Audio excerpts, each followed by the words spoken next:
Yo guys, in today's video I'm going to show you how we managed to get #1 in the world with Lavaloon Classic. Okay guys, and the first game I want to show you is the game against 3 musketeers, but with the special fact that he is playing with the mirror. So in case he's having a good cycle, in case he's understanding the matchup, he could just always mirror the musketeers, and I just have 1 time the fireball zap. He's having actually 2 times the 3 musketeers, so yeah, for sure the matchup isn't that bad. Maybe also I have matchup, but I just want to tell you guys that this is not a free win because of the mirror. He always could bring level 60 musketeers on the field, so yeah, kind of obvious why the matchup isn't that free. Now I just played the lava hound onto the left, and you okay, in case he's playing something else behind the golden knight, it's just big value. And now actually I already won the game. I'm just making the pressure because I knew in case he's playing a small tank in front of the musketeer,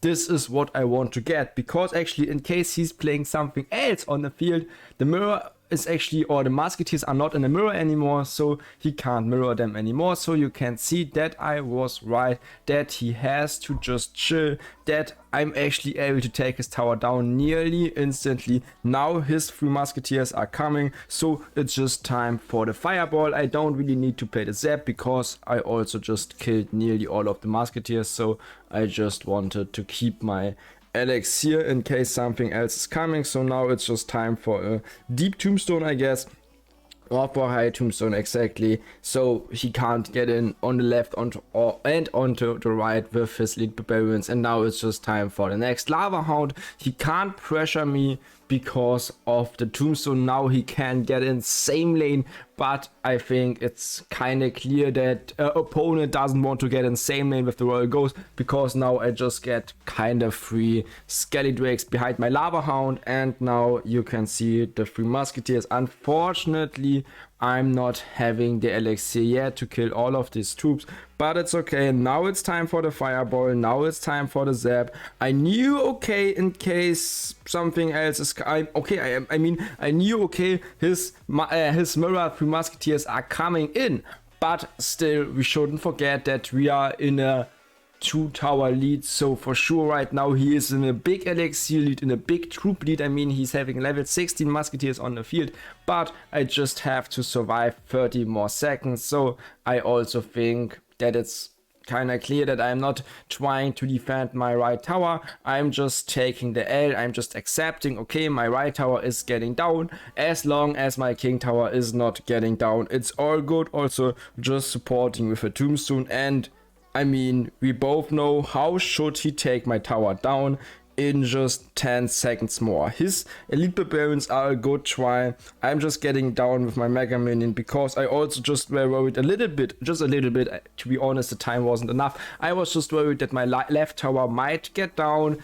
and that's how we managed to get the first win after, in our win streak, to get finally #1 in the world. Okay guys, the next game, also I think the hardest game or the hardest matchup in the whole run, is against Batman, and you saw just right what kind of cards he is playing. He's playing with the magic archer, he's playing with the golden knight, he's playing with the inferno tower, so it's no question, or I just hope that it's no question, that he's having a big hard counter, especially also because he's playing the mirror, not having in the hand, but yeah, he's playing with the mirror. So I think we just can skip a little bit as long as he is not playing anything. So yeah, now it's time for the double time. I think it's kind of smart by us skipping that. So now we are coming into the double time. We both waited until the double time because yeah, lava hound is actually, it's not worth it doing lava first play or doing something first play with lava hound.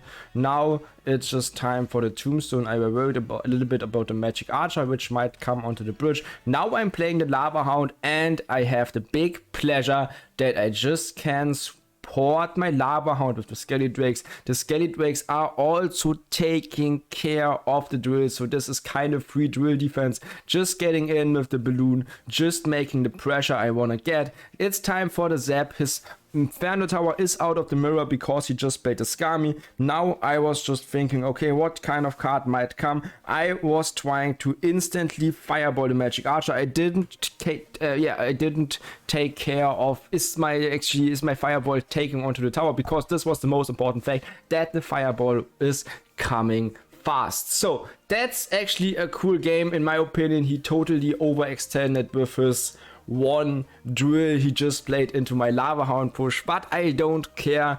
I managed to win that game. I think it was smart waiting until double time, and that's how we managed to get or to win this matchup. And I mean, it's no question that this matchup is just so hard. Okay guys, now coming to the next game against Twitch EGW, and I never seen his deck before. After seeing his deck, I have to be honest, and I think I had matchup, because yeah, I was just able to fireball the Zappies. I mean, the Baby Drake is not dealing a lot of damage onto us, but firstly I had to understand his deck. And yeah, I also was not able to scout his deck, so I was just so surprised after seeing his deck. Now I just went in with a deep Magic Mighty Miner.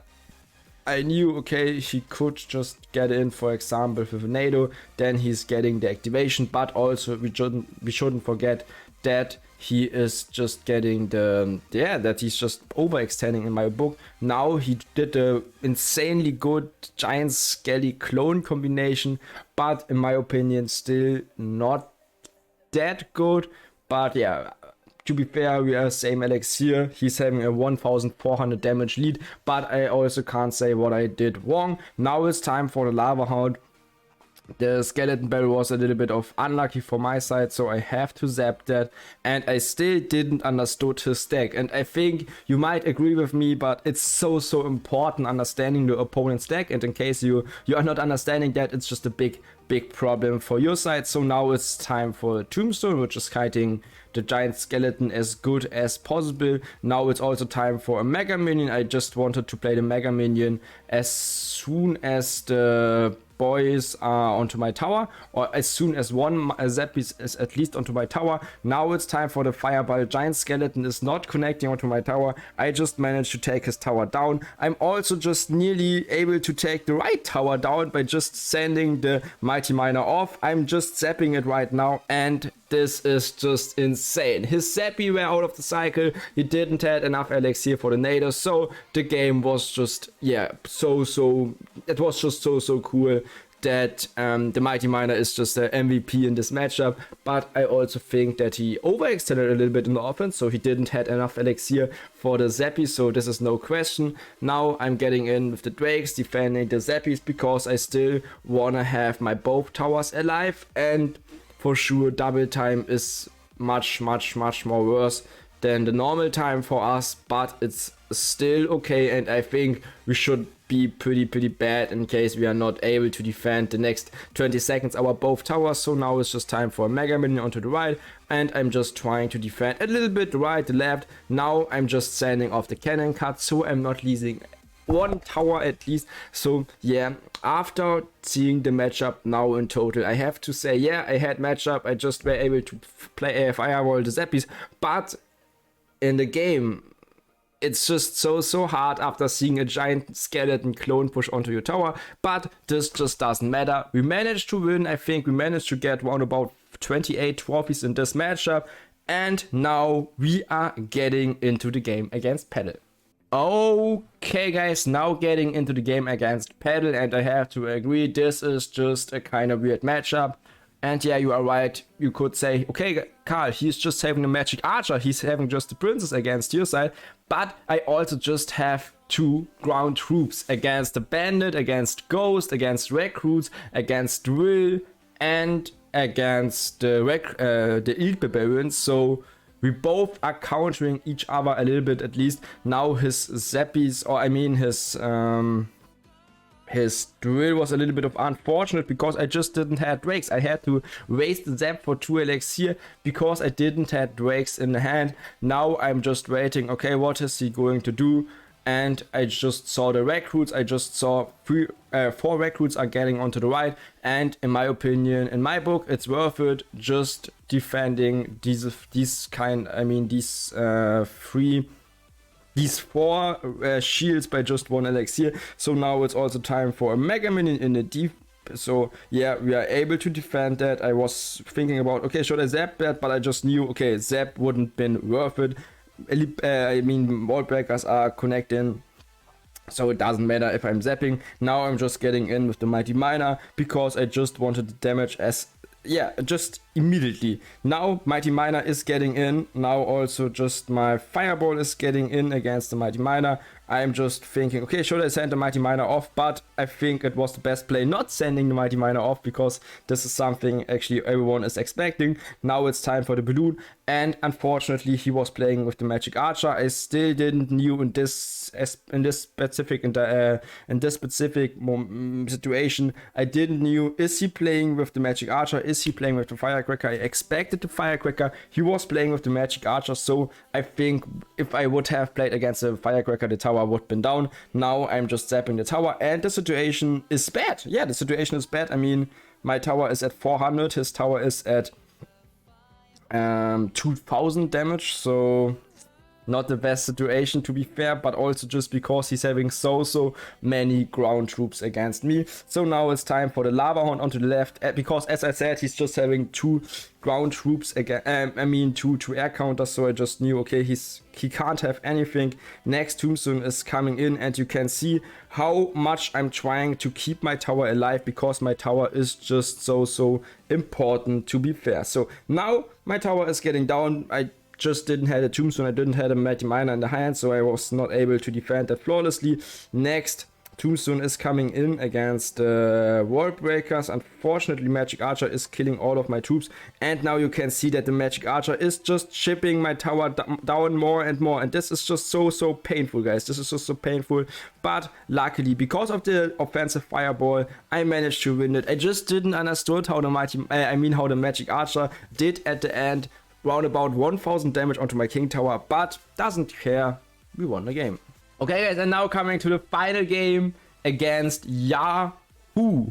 Coming to the final game, which bring us to number 1 in the world, and you can see that we are both just having a bad starting hand, but to be fair, I think my starting hand was at least a little bit better, because you can see that my Lava Hound is the 5th card.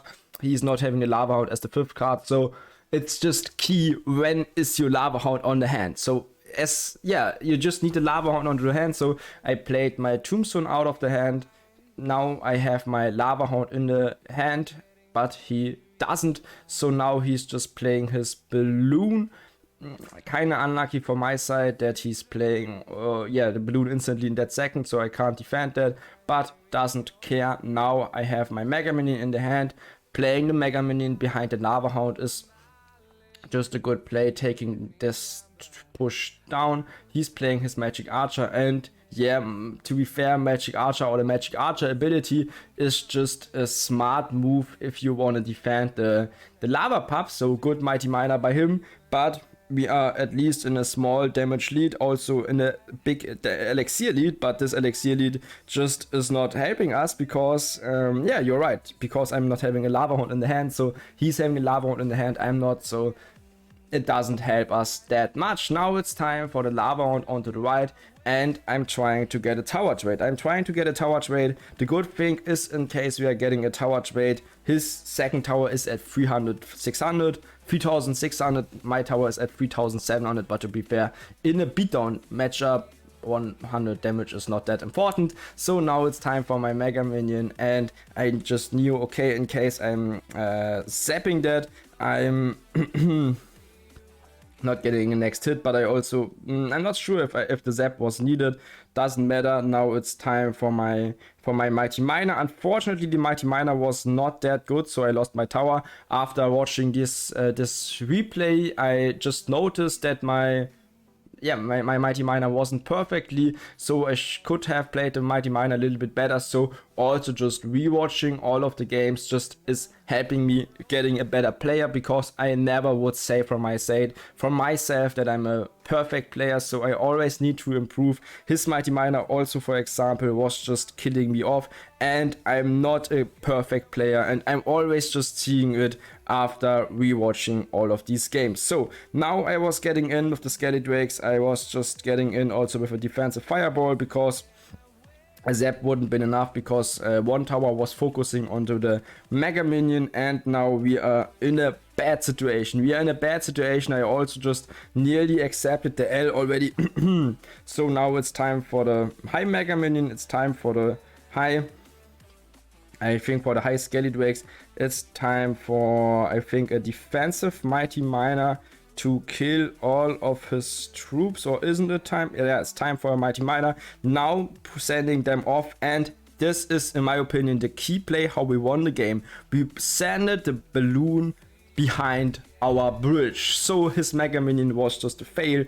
My Skelly Drakes are just carrying me off because he's not having a fireball in the hand right now. I'm just keep spamming in, I'm just keep pressuring. My Lava Hound is getting in, his Mighty Miner is killing a lot, but not everything. So my next balloon is coming onto the left. It's time for a tombstone onto the Mighty Miner. I'm just trying to get some damage. Now I knew, okay, his Mighty Miner is dead. His Mighty Miner is not on the field. I knew his tombstone is out of the hand. So why not just getting in with the Mighty Miner? Why not just sending the Mighty Miner opposite lane? I managed to get his tower down. I didn't play it perfectly, especially after rewatching this game. I saw which mistakes I did, but finally it still was enough for getting number 1 in the world. As you guys can see in the screenshot, I'm just so happy, and I'm also just so happy for your support. If you want to see hopefully a next number 1 push in the world, write me down in the comments. Otherwise, thanks for watching. See you next video. Bye guys.